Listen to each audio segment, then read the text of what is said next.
Des centaines d'Ougandais et de nombreux athlètes ont rendu, samedi 14 septembre, un dernier hommage à l'athlète Rebecca Cheptegei lors de ses funérailles. Elle est décédée jeudi 5 septembre, au Kenya, après avoir été immolée par son compagnon. Quelques semaines après avoir couru le marathon des JO de Paris, le 1er septembre 2024, Rebecca Cheptegei, ougandaise de 33 ans, a été aspergée d'essence et immolée par son compagnon, au Kenya. Elle a succombé à ses blessures le 5 septembre. Son agresseur, Dickson Ndiema Marangash, 32 ans, lui-même gravement brûlé, est décédé lundi dans un hôpital kényan. Le décès de Rebecca Cheptegei a provoqué une vague internationale d'hommages et d'indignation. Des militants des droits humains ont dénoncé ce nouveau féminicide au Kenya, où 2 autres athlètes, Agnès Tirop et Damari Mutua, ont été tués et leurs compagnons respectifs accusés des meurtres depuis 2021. Des centaines de personnes présentes. Ces funérailles ont eu lieu ce samedi 14 septembre, en Ouganda. Des proches, des habitants et des responsables officiels se sont rassemblés pour lui rendre un dernier hommage dans le village de Bugo où habite sa famille, à quelques 380 km au nord-est de la capitale Kampala.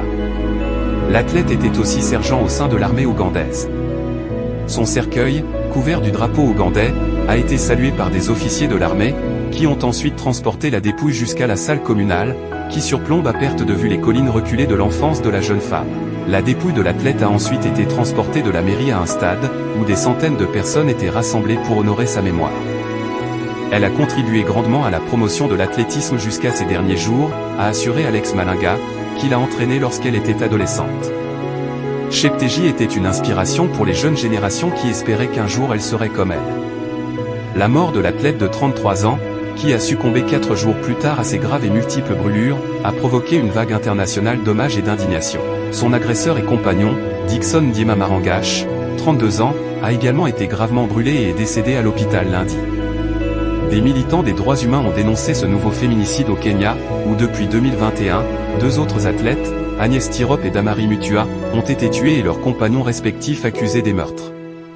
Vendredi, les proches de Rebecca Cheptegei au Kenya se sont rassemblés pour honorer sa mémoire autour de son cercueil dans la ville d'Eldoret, dans la vallée du Rift, près de l'endroit où elle vivait. La cérémonie pour honorer la mémoire de l'athlète, qui était aussi sergent au sein de l'armée ougandaise, a débuté à 10h, 7h GMT, par un rassemblement de membres de sa famille et de responsables dans une salle de mairie locale.